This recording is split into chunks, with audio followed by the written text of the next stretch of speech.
Samanupassanā Sutta, Assumptions, Samyutta Nikaya 22.47.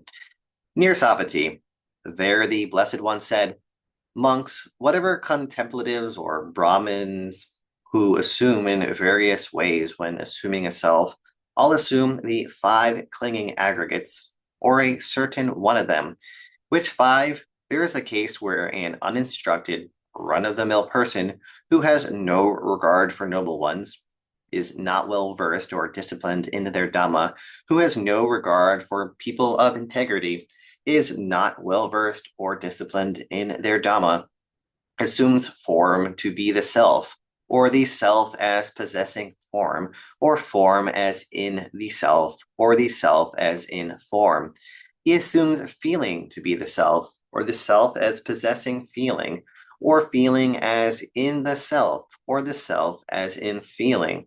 He assumes perception to be the self, or the self as possessing perception, or perception as in the self, or the self as in perception.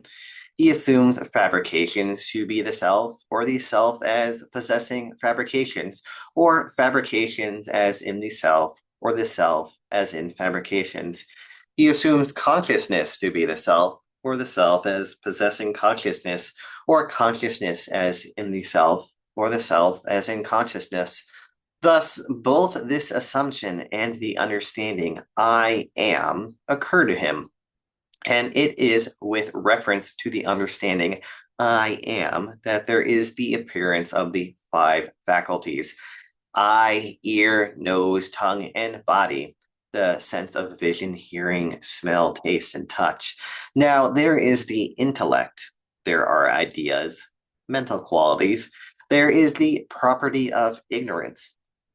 To an uninstructed, run-of-the-mill person, touched by experience, born of the contact of ignorance, there occur the thoughts, I am thus, I shall be, I shall not be, I shall be possessed of form, I shall be formless, I shall be percipient, conscious, I shall be non-percipient, or I shall be neither percipient nor non-percipient. The five faculties, monks, continue as they were, and with regard to them, the well-instructed disciple of the noble ones abandons ignorance and gives rise to clear knowing.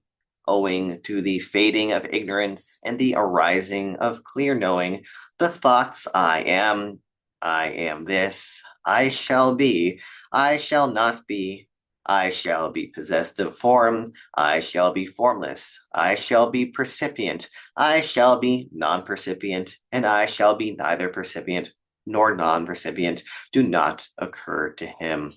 Sadhu, sadhu, sadhu.